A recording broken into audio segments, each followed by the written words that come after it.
Martin Charles Scorsese was born November 17, 1942 in Flushing, Queens, to an Italian-American family. As a young kid, they moved to the Lower East Side to a neighborhood that Scorsese later said was like a village in Sicily. He had really terrible asthma as a child, so he couldn't go outside and play a lot of sports. So instead, he found his escape with movies.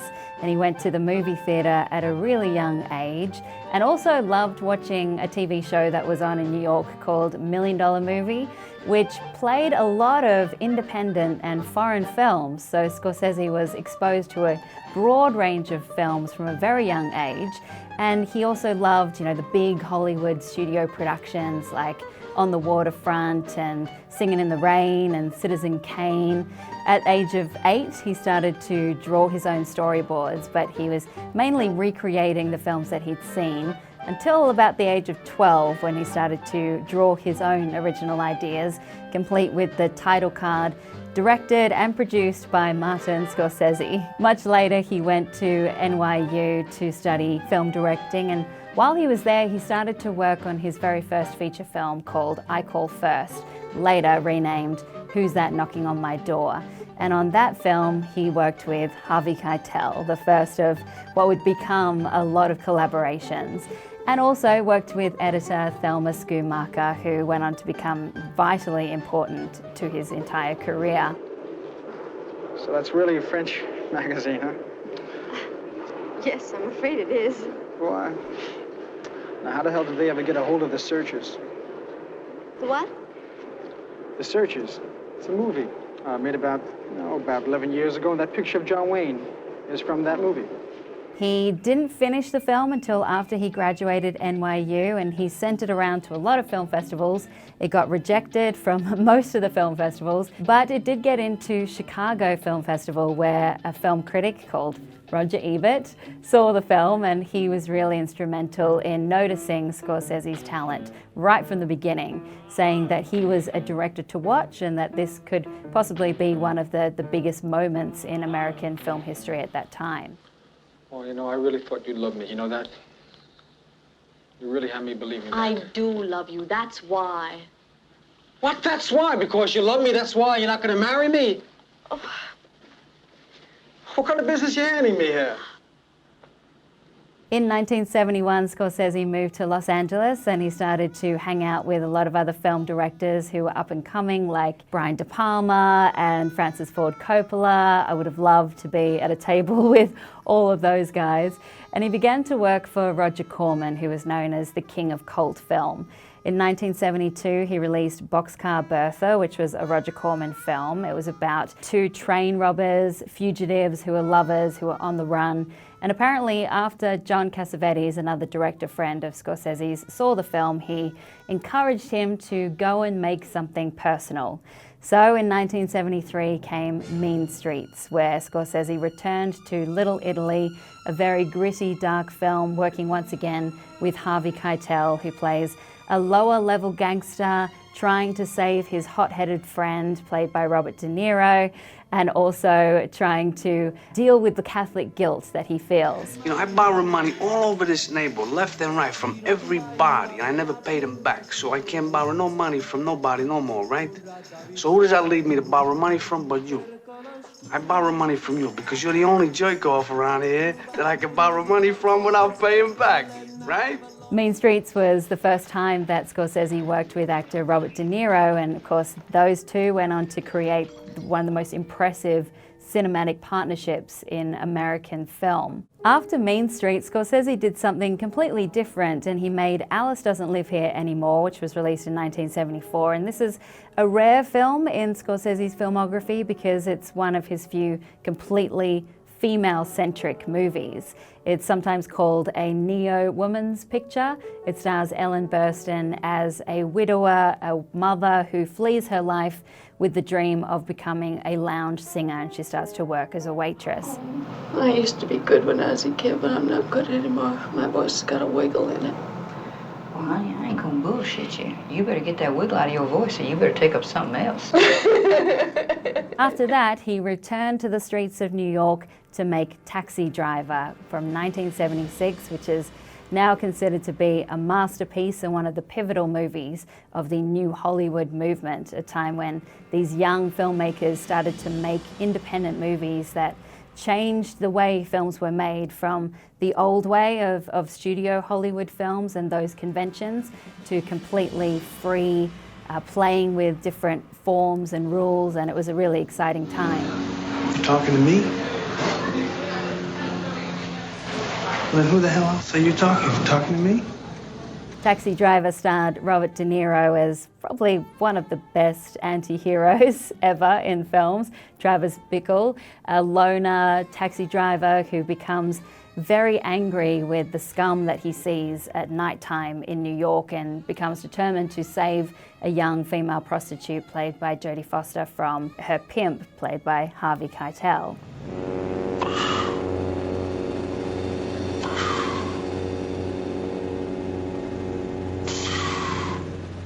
In the late 1970s, Scorsese was dealing with a lot of personal demons, but he was helped through that time by his friend Robert De Niro, who was one of the people who encouraged him to make Raging Bull, released in 1980. This was a project that Scorsese had wanted to do for a long time, and when it came out, it was yet another masterpiece from Martin Scorsese, a black and white look at a very violent man, Jake LaMotta, played by De Niro, a boxer who was just as angry outside of the ring as he was in the ring. A beautiful film though, including the violence, beautifully shot in black and white, wonderfully edited by Thelma Schoonmaker, and it went on to win Robert De Niro the Best Actor Oscar. So give me a stage where this bull here can rage, and though I can fight, I'd much rather recite. That's entertainment. Scorsese continued his look at outsiders with The King of Comedy from 1983, which is, I think, my personal favorite of Martin Scorsese's films, and Alice doesn't live here anymore. But I love The King of Comedy because it's a really dark look at a comedian who will do anything to get his big break. Rupert Pupkin is the name of the character, played by Robert De Niro, and he's a stand-up comedian, a wannabe stand-up comedian, living in his mother's basement, who comes up with a plan to kidnap a late-night TV host, played by Jerry Lewis, to try to convince him to give him a spot on his show. And the comedy find of the year, making his television debut, Rupert Pupkin, the new king of comedy. Rupert! Are you crazy? Say What's the matter with you? Ah, People are sleeping. Lower it. What's the matter with you? Mom! And it's interesting that in 2019 we have The Joker, which is very much inspired by The King of Comedy and a little bit of Taxi Driver, which just shows the continuing influence of this film. Wasn't a huge hit when it first came out, but is now considered to be a classic. After The King of Comedy came the dark comedy After Hours in 1985, then The Color of Money in 1986, which was kind of a sequel to The Hustler from 1961, starring Paul Newman back again as his pool shark character, Fast Eddie, who now has a protege in the form of a character played by Tom Cruise. Pool excellence is not about excellent pool. It's about becoming something. Yeah? Yeah, Like what? a student. He rounded out the 1980s by making The Last Temptation of Christ in 1988, which was a film that was a dream for Scorsese. He'd always wanted to make a film about Jesus Christ, a very religious film, an epic film, slow and beautifully shot. It caused a little bit of controversy when it came out, but it was definitely a personal fulfillment for Scorsese. Father, will you listen to me? Are you still there? In the 1990s, Scorsese returned to the world of the Mafia and gangster films with Goodfellas from 1990, which was based on a book called Wise Guys, and it follows the character of Henry Hill, played by Ray Liotta, who goes under the wing of Jimmy Conway, an established gangster, played by Robert De Niro. And once again, it was just full of life, full of color, a lot of violence as well, but showing really the behind the scenes, the inner workings of the gangster world, beautifully edited once again. We You're a big cops. Really funny. Really funny. What do you mean I'm funny? It's funny, you know. It's a good story. It's funny. You're a funny guy. What do you mean? You mean the way I talk? What? After that came Cape Fear in 1991, which was a remake of the Gregory Peck movie from 1962.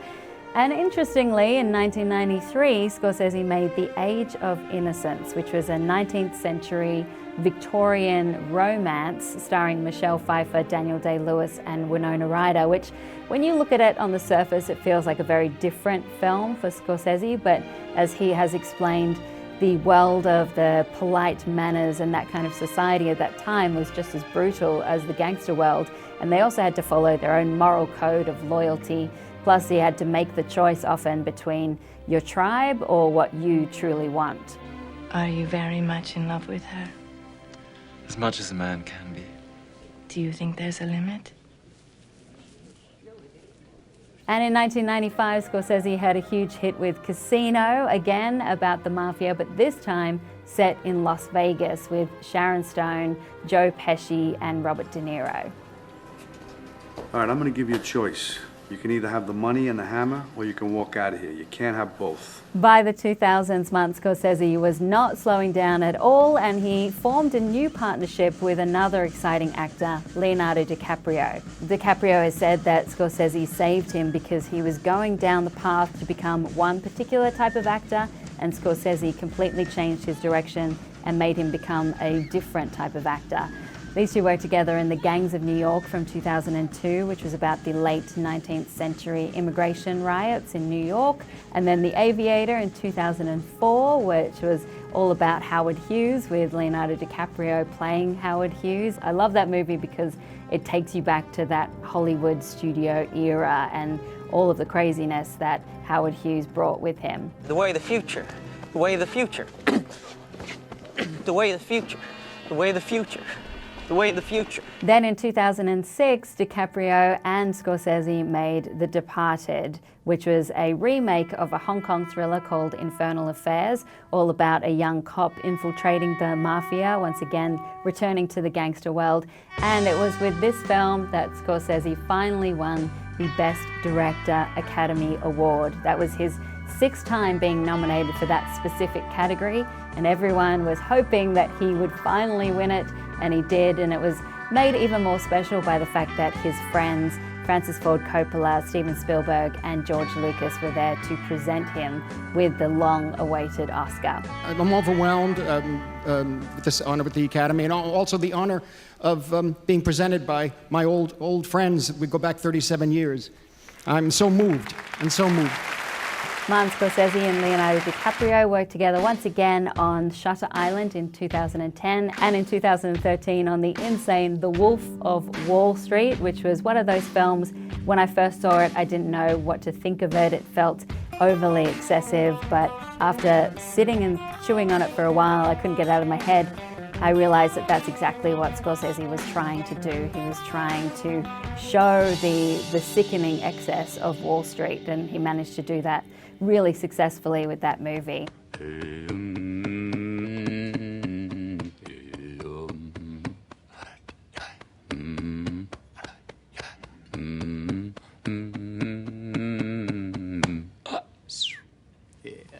And I can't wait to see The Irishman, because Martin Scorsese is back with Robert De Niro, with Harvey Keitel and Joe Pesci, and it is somewhat of a return to the gangster film. It's all about Jimmy Hoffa and a mob hitman that he worked with. You know, I don't care whether you did it or not. That makes no difference to me. Yeah, I know. I'm here to defend you, right? Right.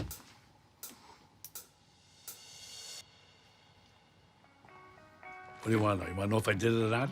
I really like the work of Martin Scorsese because although it's seemingly quite macho and violent, it really pushes the conventions of filmmaking. He is an exciting movie maker who, even though he returns to the same themes, he always does it in a different way. I also really love his work with Film Foundation, which he founded in 1990, which is all about preserving and restoring cinema. And he's done some great work on films like The Red Shoes by Michael Powell and Emmerich Pressburger, which might have been lost if he hadn't have stepped in with his foundation to restore it.